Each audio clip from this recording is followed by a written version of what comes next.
ಬಲೂಚಿಸ್ತಾನಕ್ಕೆ China ಸೈನ್ಯ entry, ಭಾರತಕ್ಕೆ big ಅಪಾಯ, ದಿಗ್ಬಂಧನ.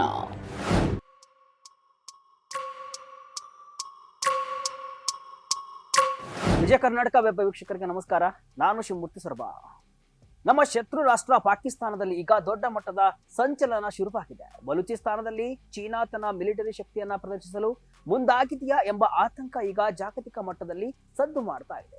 ಸ್ವತಂತ್ರ ಬಲೂಚಿಸ್ತಾನಕ್ಕಾಗಿ ಹೋರಾಡುತ್ತಿರುವ ಬಲೂಚ್ ಲೀಡರ್ ಮೀರ್ ಯಾರ್ ಬಲೂಚ್ ವಿದೇಶಾಂಗ ಸಚಿವ ಎಸ್ ಜೈಶಂಕರ್ ಅವರಿಗೆ ಬರೆದಿರುವ ಒಂದು ಬಹಿರಂಗ ಪತ್ರ ಈಗ ಇಡೀ ಏಷ್ಯಾ ಖಂಡದ ರಾಜಕೀಯ ಸಮೀಕರಣವನ್ನೇ ಬದಲಿಸುವ ಮುನ್ಸೂಚನೆಯನ್ನ ನೀಡಿದೆ. ಚೀನಾ ಮತ್ತು ಪಾಕಿಸ್ತಾನದ ನಡುವಿನ ಈ ಅಪವಿತ್ರ ಮೈತ್ರಿ ಕೇವಲ ಬಲೂಚಿಸ್ತಾನಕ್ಕೆ ಮಾತ್ರವಲ್ಲ, ಭಾರತದ ಭದ್ರತೆಗೂ ದೊಡ್ಡ ಸವಾಲಾಗಿದೆ ಅಂತ ಈ ಪತ್ರದಲ್ಲಿ ವಾರ್ನಿಂಗ್ ಅನ್ನ ಮೀರ್ ಯಾರ್ ಬಲೂಚ್ ನೀಡಿದ್ದಾರೆ. ಇದು ಭಾರತದ ವಿರುದ್ಧದ ತಂತ್ರಗಾರಿಕೆಯ ಭಾಗ ಕೂಡ ಎಂಬುದು ಬಯಲಾಗಿದ್ದು, ಚೀನಾ ಸೇನೆ ಬಲೂಚಿಸ್ತಾನದಲ್ಲಿ ನೆಲೆ ಕಂಡುಕೊಂಡ್ರೆ ಭಾರತಕ್ಕೆ ಬಿಗ್ ಅಪಾಯ, ಕಟ್ಟಿಟ್ಟ ಬುತ್ತಿ ಎಂಬುದರಲ್ಲಿ ಎರಡು ಮಾತಿಲ್ಲ. ಬಲೂಚಿಸ್ತಾನಕ್ಕೆ ಎಂಟ್ರಿ ಕೊಡುವ ಮೂಲಕ ಚೀನಾ ಒಂದೇ ಕಲ್ಲಲ್ಲಿ ಎರಡು ಹಕ್ಕಿ ಹೊಡೆಯಲು ಪ್ರಯತ್ನಿಸ್ತಾ ಇದೆ. ಹಾಗಾದ್ರೆ ಪತ್ರದಲ್ಲಿ ಏನಿದೆ? ಚೀನಾ ಸೈನ್ಯ ಬಲೂಚಿಸ್ತಾನಕ್ಕೆ ಯಾಕೆ ಬರ್ತಾ ಇದೆ? ಭಾರತಕ್ಕೆ ಇದರಿಂದ ಆಗುವ ಅಪಾಯಗಳು ಏನು? ಈ ಎಲ್ಲದರ ಬಗ್ಗೆ ಕಂಪ್ಲೀಟ್ ಡೀಟೇಲ್ಸ್ ಅನ್ನ ಈ ವಿಡಿಯೋದಲ್ಲಿ ನೋಡ್ಕೊಂಡು ಬರೋಣ. ಜೈಶಂಕರ್ಗೆ ಮೀರ್ ಯಾರ್ ಬಲೂಚ್ ಪತ್ರ, ಚೀನಾ ಸೇನೆ ನಿಯೋಜನೆಯ ಸ್ಫೋಟಕ ಮಾಹಿತಿ. ಹೌದು, ಬಲೂಚಿ ನಾಯಕ ಮೀರ್ ಯಾರ್ ಬಲೂಚ್ ಸಾಮಾಜಿಕ ಜಾಲತಾಣ ಎಕ್ಸ್ ನಲ್ಲಿ ಹಂಚಿಕೊಂಡಿರುವ ಪತ್ರವು ಸಂಚಲನವನ್ನ ಮೂಡಿಸಿದೆ.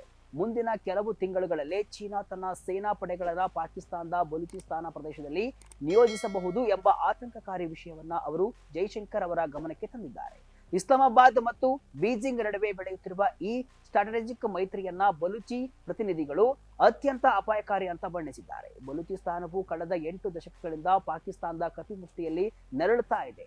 ಇದೀಗ ಚೀನಾದ ಪ್ರವೇಶ ಈ ಪರಿಸ್ಥಿತಿಯನ್ನ ಮತ್ತಷ್ಟು ಭೀಕರವಾಗಿಸಲಿದೆ ಎಂಬುದು ಬಲೂಚ್ ಲೀಡರ್ ವಾದವಾಗಿದೆ. ಒಂದು ಕಡೆ ಬಲೂಚಿಸ್ತಾನದಲ್ಲಿನ ಹೋರಾಟವನ್ನ ಹತ್ತಿಕ್ಕಲು ಚೀನಾ ಸೇನೆ ಬಲೂಚಿಸ್ತಾನಕ್ಕೆ ಎಂಟ್ರಿ ಕೊಡ್ತಾ ಇದ್ರೆ, ಮತ್ತೊಂದು ಕಡೆ ಅರಬ್ಬಿ ಸಮುದ್ರದಲ್ಲಿ ಭಾರತಕ್ಕೆ ಸವಾಲೊಡ್ಡುವ ತಂತ್ರಗಾರಿಕೆಯನ್ನು ಕೂಡ ಚೀನಾ ಹೆಣೆಯುತ್ತಾ ಇದೆ. CPEC final stage, Baloch leader warning. ಬಲೂಚಿಸ್ತಾನದ ಮೇಲೆ ಪಾಕಿಸ್ತಾನದ ದಮನಕಾರಿ ನೀತಿ. ಮೀರ್ ಯಾರ್ ಬಲೂಚ್ ತಮ್ಮ ಪತ್ರದಲ್ಲಿ ಚೀನಾ ಪಾಕಿಸ್ತಾನ ಆರ್ಥಿಕ ಕಾರಿಡಾರ್ ಅಥವಾ ಸಿಪಿಇಸಿ ಬಗ್ಗೆ ಪ್ರಮುಖವಾಗಿ ಉಲ್ಲೇಖಿಸಿದ್ದಾರೆ. ಚೀನಾ ಅಧ್ಯಕ್ಷ ಕ್ಸಿ ಜಿನ್ಪಿಂಗ್ ಅವರ ಮಹತ್ವಾಕಾಂಕ್ಷೆಯ ಬೆಲ್ಟ್ ಅಂಡ್ ರೋಡ್ ಇನಿಷಿಯೇಟಿವ್ನ ಭಾಗವಾಗಿರುವ ಈ ಯೋಜನೆ ಈಗ ಫೈನಲ್ ಸ್ಟೇಜ್ಗೆ ತಲುಪಿದೆ. ಪಾಕಿಸ್ತಾನ ಮತ್ತು ಚೀನಾ ನಡುವಿನ ಈ ಮೈತ್ರಿ ಅತ್ಯಂತ ಅಪಾಯಕಾರಿ. ಸಿಪಿಇಸಿ ಯೋಜನೆಯನ್ನ ಅಂತಿಮ ಹಂತಕ್ಕೆ ಕೊಂಡೊಯ್ದಿರುವ ಚೀನಾ ಪಾಕಿಸ್ತಾನದ ಸಹಕಾರದೊಂದಿಗೆ ಬಲೂಚಿಸ್ತಾನದ ಭೂಮಿಯಲ್ಲಿ ತನ್ನ ಮಿಲಿಟರಿ ನೆಲೆಯನ್ನ ಸ್ಥಾಪಿಸಲು ಮುಂದಾಗಿದೆ ಅಂತ ಅವರು ಪತ್ರದಲ್ಲಿ ಎಚ್ಚರಿಸಿದ್ದಾರೆ. ಕಳೆದ 79 ವರ್ಷಗಳಿಂದ ಬಲೂಚಿಸ್ತಾನದ ಜನರು ಪಾಕಿಸ್ತಾನದ ಪ್ರಾಯೋಜಿತ ಭಯೋತ್ಪಾದನೆ, ಮಾನವ ಹಕ್ಕುಗಳ ಉಲ್ಲಂಘನೆ ಮತ್ತು ಸರ್ಕಾರದ ದಬ್ಬಾಳಿಕೆಯನ್ನ ಅನುಭವಿಸುತ್ತಿದ್ದಾರೆ. ಇದನ್ನ ಬೇರು ಸಮೇತ ಕಿತ್ತೊಗೆಯುವ ಸಮಯ ಬಂದಿದೆ ಅಂತ ಮೀರ್ ಯಾರ್ ಬಲೂಚ್ ಆಕ್ರೋಶವನ್ನ ವ್ಯಕ್ತಪಡಿಸಿದ್ದಾರೆ. 6 ಕೋಟಿ ಬಲೂಚಿಗಳ ವಿರೋಧಕ್ಕೆ ಲೆಕ್ಕ ಇಲ್ಲ, ಭಾರತದ ಭದ್ರತೆಗೆ ಎದುರಾಗಲಿದೆ ಭಾರಿ ಸವಾಲು. ಬಲೂಚಿಸ್ತಾನದ ರಕ್ಷಣಾ ಪಡೆಗಳು ಮತ್ತು ಸ್ವಾತಂತ್ರ್ಯ ಹೋರಾಟಗಾರರನ್ನ ನಿರ್ಲಕ್ಷಿಸಿದ್ರೆ ಮುಂದಿನ ಕೆಲವೇ ತಿಂಗಳುಗಳಲ್ಲಿ ಚೀನಾ ಸೇನೆ ಅಲ್ಲಿ ಬೀಡು ಬಿಡಲಿದೆ ಎಂಬುದು ಬಲೂಚ್ ನಾಯಕನ ಮುಖ್ಯ ಕಳವಳ. ಬಲೂಚಿಸ್ತಾನದ ಸುಮಾರು 6 ಕೋಟಿ ಜನರ ಇಚ್ಛೆಗೆ ವಿರುದ್ಧವಾಗಿ ಚೀನಾ ಸೈನ್ಯವು ಈ ಭೂಮಿಗೆ ಕಾಲಿಟ್ರೆ ಅದು ಬಲೂಚಿಸ್ತಾನ ಮತ್ತು ಭಾರತ ಎರಡರ ಭವಿಷ್ಯಕ್ಕೆ ಊಹಿಸಲು ಸಾಧ್ಯವಾಗದ ಅಪಾಯವನ್ನ ತಂದೊಡ್ಡಲಿದೆ ಅಂತ ಅವರು ಪತ್ರದಲ್ಲಿ ಉಲ್ಲೇಖಿಸಿದ್ದಾರೆ. ಈ ಬೆಳವಣಿಗೆಯು ಈ ಭಾಗದ ಪ್ರಾದೇಶಿಕ ಸ್ಥಿರತೆಗೆ ಧಕ್ಕೆ ತರುವ ಜೊತೆಗೆ ಭಾರತವನ್ನ 3 ಕಡೆಯಿಂದ ಸುತ್ತುವರಿಯುವ ಚೀನಾದ ತಂತ್ರದ ಭಾಗವಾಗಿದೆ ಎಂಬುದು ಮೀರ್ ಯಾರ್ ಬಲೂಚ್ ಅವರ ಅಭಿಪ್ರಾಯವಾಗಿದೆ. ಸಿಪಿಇಸಿ ಬಗ್ಗೆ ಭಾರತದ ನಿಲುವು ಏನು? ಚೀನಾ ಪಾಕ್ ಸುಳ್ಳು ವಾದಕ್ಕೆ ಸಿಕ್ಕಿಲ್ಲ ಪುಷ್ಟಿ. ಚೀನಾ ಮತ್ತು ಪಾಕಿಸ್ತಾನ ಮೊದಲಿನಿಂದಲೂ ಸಿಪಿಇಸಿ ಒಂದು ಕೇವಲ ಆರ್ಥಿಕ ಯೋಜನೆ ಅಂತ ಹೇಳಿಕೊಳ್ತಾ ಬಂದಿವೆ. ಇಲ್ಲಿ ಯಾವುದೇ ಮಿಲಿಟರಿ ಉದ್ದೇಶವಿಲ್ಲ ಅಂತ ಎರಡು ದೇಶಗಳು ಪ್ರತಿಪಾದಿಸ್ತಾ ಇವೆ. ಆದ್ರೆ ಭಾರತವು ಮೊದಲಿನಿಂದಲೂ ಈ ಯೋಜನೆಯನ್ನ ತೀವ್ರವಾಗಿ ವಿರೋಧಿಸ್ತಾ ಇದೆ. ಯಾಕಂದ್ರೆ ಈ ಕಾರಿಡಾರ್ ಪಾಕಿಸ್ತಾನ ಆಕ್ರಮಿತ ಕಾಶ್ಮೀರದ ಮೂಲಕ ಹಾದು ಹೋಗುತ್ತೆ. ಇದು ಭಾರತದ ಸಾರ್ವಭೌಮತ್ವದ ನೇರ ಉಲ್ಲಂಘನೆ ಎಂಬುದು ಭಾರತದ ಸ್ಪಷ್ಟ ನಿಲುವು. ಈಗ ಬಲೂಚ್ ನಾಯಕನ ಪತ್ರವು ಭಾರತದ ಈ ಕಳವಳಕ್ಕೆ ಹೊಸ ಆಯಾಮ ನೀಡಿದೆ. ಗ್ವಾದರ್ ಬಂದರಿನ ರಕ್ಷಣೆಯ ಹೆಸರಿನಲ್ಲಿ ಚೀನಾ ತನ್ನ ಯುದ್ಧ ನೌಕೆಗಳನ್ನ ಮತ್ತು ಸೈನಿಕರನ್ನ ಇಲ್ಲಿ ಇಳಿಸಿದರೆ ಅದು ಅರಬ್ಬಿ ಸಮುದ್ರದಲ್ಲಿ ಭಾರತದ ಪ್ರಾಬಲ್ಯಕ್ಕೆ ದೊಡ್ಡ ಸವಾಲಾಗಲಿದೆ. ಈಗಾಗಲೇ ಬಾಂಗ್ಲಾದೇಶದ ಜೊತೆ ಚೀನಾ ಉತ್ತಮ ಸಂಬಂಧವನ್ನ ಹೊಂದಿದ್ದು ಶ್ರೀಲಂಕಾದಲ್ಲೂ ತನ್ನ ಬಂದರುಗಳನ್ನ ಸ್ಥಾಪಿಸ್ತಾ ಇದೆ. ಈಗ ಬಲೂಚಿಸ್ತಾನದಲ್ಲೂ ತನ್ನ ನೆಲೆಯನ್ನ ಸ್ಥಾಪಿಸಿದರೆ ಭಾರತಕ್ಕೆ 3 ಕಡೆಯಿಂದ ಚೀನಾ ದಿಗ್ಬಂಧನ ಹೇರಲಿದೆ. ಇದು ಭವಿಷ್ಯದಲ್ಲಿ ಬಹುದೊಡ್ಡ ಅಪಾಯ ಎಂಬುದರಲ್ಲಿ ಎರಡು ಮಾತಿಲ್ಲ.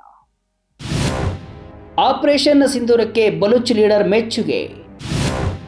ಭಾರತದ ನಡೆ ಎಲ್ಲರಿಗೂ ಮಾದರಿ ಎಂದ ಮೀರ್ ಯಾರ್. ಇನ್ನು ಮೀರ್ ಯಾರ್ ಬಲೂಚ್ ಅವರು ತಮ್ಮ ಪತ್ರದಲ್ಲಿ ಪ್ರಧಾನಿ ಮೋದಿ ಸರ್ಕಾರದ ಸಾಹಸಮಯ ನಿರ್ಧಾರಗಳನ್ನು ಮುಕ್ತ ಕಂಠದಿಂದ ಶ್ಲಾಘಿಸಿದ್ದಾರೆ. ವಿಶೇಷವಾಗಿ ಪಹಲ್ಗಾಮ್ ಭಯೋತ್ಪಾದಕ ದಾಳಿಗೆ ಪ್ರಕ್ರಿಯೆಯಾಗಿ ಭಾರತ ನಡೆಸಿದ ಆಪರೇಷನ್ ಸಿಂಧೂರ ಬಗ್ಗೆ ಅವರು ಪ್ರಸ್ತಾಪಿಸಿದ್ದಾರೆ. ಈ ದಾಳಿಯಲ್ಲಿ 26 ಜನರು ಸಾವನ್ನಪ್ಪಿದ್ರು. ಇದಕ್ಕೆ ಪ್ರತಿಯಾಗಿ ಪಾಕಿಸ್ತಾನ ಮತ್ತು ಪಾಕ್ ಆಕ್ರಮಿತ ಕಾಶ್ಮೀರದಲ್ಲಿರುವ ಭಯೋತ್ಪಾದಕ ಶಿಬಿರಗಳ ಮೇಲೆ ಭಾರತ ನಡೆಸಿದ ದಾಳಿಯು ಪ್ರಾದೇಶಿಕ ಭದ್ರತೆ ಮತ್ತು ನ್ಯಾಯದ ಪರವಾಗಿ ಭಾರತಕ್ಕಿರುವ ಬದ್ಧತೆಯನ್ನ ತೋರಿಸುತ್ತೆ ಅಂತ ಅವರು ಹೊಗಳಿದ್ದಾರೆ. ಪಾಕಿಸ್ತಾನಿ ಮಿಲಿಟರಿಯನ್ನ ಗುರಿಯಾಗಿಸಿಕೊಂಡು ನಡೆಸಿದ ಈ ಕ್ರಮಗಳು ಧೈರ್ಯಶಾಲಿ ಮತ್ತು ಎಲ್ಲರಿಗೂ ಮಾದರಿ ಅಂತ ಅವರು ಪತ್ರದಲ್ಲಿ ಬರೆದಿದ್ದಾರೆ. ಭಾರತ ಮತ್ತು ಬಲೂಚಿಸ್ತಾನದ ಸಹಕಾರಕ್ಕೆ ಕರೆ. ಜಂಟಿ ರಕ್ಷಣಾ ವ್ಯಾಪಾರ ಸಂಬಂಧಕ್ಕೆ ಮನವಿ. ಮೀರ್ ಯಾರ್ ಬಲೂಚ್ ಅವರ ಈ ಪತ್ರದ ಮುಖ್ಯ ಉದ್ದೇಶವೇನೆಂದ್ರೆ ಭಾರತದ ಮತ್ತು ಬಲೂಚಿಸ್ತಾನದ ನಡುವೆ ಆಳವಾದ ಸಂಬಂಧವನ್ನ ಬೆಳೆಸುವುದು. ಪಾಕಿಸ್ತಾನ ಮತ್ತು ಚೀನಾದ ಮೈತ್ರಿಯನ್ನ ಎದುರಿಸಲು ಭಾರತದ ನೆರವು ನಮಗೆ ಬೇಕೇ ಬೇಕು ಅಂತ ಅವರು ಬಹಿರಂಗವಾಗಿ ಕೇಳಿಕೊಂಡಿದ್ದಾರೆ. ರಕ್ಷಣೆ, ಭದ್ರತೆ, ವ್ಯಾಪಾರ, ಅಭಿವೃದ್ಧಿ ಮತ್ತು ಇಂಧನ ಕ್ಷೇತ್ರಗಳಲ್ಲಿ ಪರಸ್ಪರ ಸಹಕಾರ ನೀಡುವ ಮೂಲಕ ಈ ಭಾಗದಲ್ಲಿ ಶಾಂತಿ ಸ್ಥಾಪಿಸಬಹುದು ಅಂತ ಅವರು ಹೇಳಿದ್ದಾರೆ. ದಿಲ್ಲಿಯಲ್ಲಿ ಬಲೂಚಿಸ್ತಾನದ ಕಚೇರಿ ಅಥವಾ ರಾಯಭಾರ ಕಚೇರಿಯನ್ನ ಸ್ಥಾಪಿಸುವ ಮೂಲಕ ರಾಜತಾಂತ್ರಿಕ ಸಂಬಂಧಗಳನ್ನ ಗಟ್ಟಿಗೊಳಿಸಬೇಕು ಎಂಬುದು ಅವರ ಆಶಯವಾಗಿದೆ. ಹಿಂಗ್ಲಾಜ್ ಮಾತಾ ದೇವಸ್ಥಾನದ ಮೂಲಕ ಭಾರತ ಮತ್ತು ಬಲೂಚಿಸ್ತಾನಕ್ಕೆ ಇರುವ ಸಾಂಸ್ಕೃತಿಕ ಸಂಬಂಧವನ್ನ ಅವರು ಈ ಸಂದರ್ಭದಲ್ಲಿ ನೆನಪಿಸುವ ಕೆಲಸವನ್ನು ಕೂಡ ಮಾಡಿದ್ದಾರೆ. ಪ್ರತ್ಯೇಕ ಬಲೂಚಿಸ್ತಾನ ಹೋರಾಟಗಾರರು ಬಲೂಚಿಸ್ತಾನವನ್ನ ಸ್ವತಂತ್ರ ಅಂತ ಘೋಷಿಸಿಕೊಂಡಿದ್ದಾರೆ. ಆದರೆ ಅದಕ್ಕೆ ಯಾವುದೇ ಮಾನ್ಯತೆ ಇಲ್ಲ. ವಿಶ್ವಸಂಸ್ಥೆ ಮಾನ್ಯತೆ ನೀಡಿದ ಬಳಿಕವಷ್ಟೇ ಅದು ರಾಷ್ಟ್ರವಾಗಲಿದೆ. ಅಲ್ಲಿಯವರೆಗೂ ಭಾರತ ಈ ವಿಚಾರದಲ್ಲಿ ಮಧ್ಯ ಪ್ರವೇಶಿಸುವುದು ಅಸಾಧ್ಯ. ಮೋದಿ ಸರ್ಕಾರದ ಮುಂದಿನ ನಡೆಯೇನು? ಮೌನವಾಗಿಯೇ ಎಲ್ಲವನ್ನ ಗಮನಿಸುತ್ತಿದೆ ದಿಲ್ಲಿ.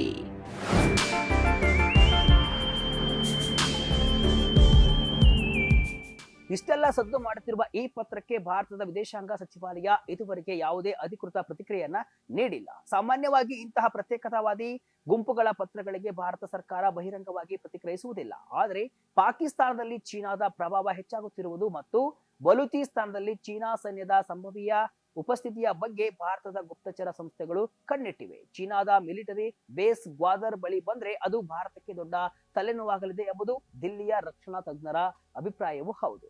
ಹೀಗಾಗಿ ಈ ಪತ್ರದಲ್ಲಿರುವ ವಿಷಯಗಳನ್ನ ಭಾರತ ಗಂಭೀರವಾಗಿ ಪರಿಗಣಿಸುವುದರಲ್ಲಿ ಸಂಶಯವಿಲ್ಲ. ಒಂದು ಕಡೆ ಚೀನಾ ಅಮೆರಿಕ ವಿರುದ್ಧ ಭಾರತಕ್ಕೆ ಹತ್ತಿರವಾಗ್ತಾ ಇದೆ. ಮತ್ತೊಂದು ಕಡೆ ಭಾರತದ ಸುತ್ತಲೂ ತನ್ನದೇ ಚಕ್ರವ್ಯೂಹವನ್ನ ಹೆಣೆಯುತ್ತಿದೆ. ಬಲೂಚಿಸ್ತಾನದಲ್ಲಿ ಚೀನಾದ ಸೇನೆಯ ನಿಯೋಜನೆ ಡ್ರ್ಯಾಗನ್ ರಾಷ್ಟ್ರದ ಮುತ್ತಿನ ಹಾರದ ಯೋಜನೆಯ ಭಾಗವಾಗಿದೆ. ಇದನ್ನ ಭಾರತ ಹೇಗೆ ನಿಭಾಯಿಸುತ್ತೆ ಎಂಬುದು ಕೂಡ ಸದ್ಯದ ಕುತೂಹಲ.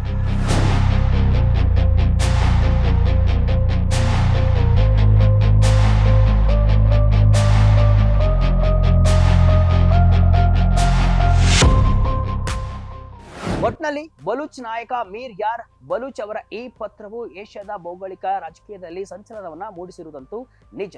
ಚೀನಾದ ಮಿಲಿಟರಿ ವಿಸ್ತರಣೆ ಮತ್ತು ಪಾಕಿಸ್ತಾನದ ದಮನಕಾರಿ ನೀತಿಯ ವಿರುದ್ಧ ಬಲೂಚ್ ಜನರು ಭಾರತದ ಕಡೆಗೆ ಸಹಾಯಕ್ಕಾಗಿ ಕೈಚಾಚಿದ್ದಾರೆ.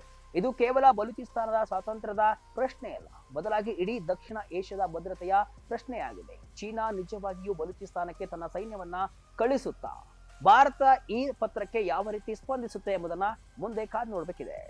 ಇದಿಷ್ಟು ಇವತ್ತಿನ ವಿಶೇಷ. ಇದೇ ರೀತಿಯ ಹಲವು ವಿಶ್ಲೇಷಣೆ ಮಾಹಿತಿ ಅಷ್ಟೇ ಅಲ್ಲ, ಮನರಂಜನೆಯ ವಿಡಿಯೋಗಳಿಗಾಗಿ ವಿಜಯ ಕರ್ನಾಟಕ ವೆಬ್ಸೈಟ್, ಫೇಸ್ಬುಕ್ ಹಾಗೂ ಯೂಟ್ಯೂಬ್ ಪೇಜ್ ಅನ್ನು ಫಾಲೋ ಮಾಡಿ. ಧನ್ಯವಾದ.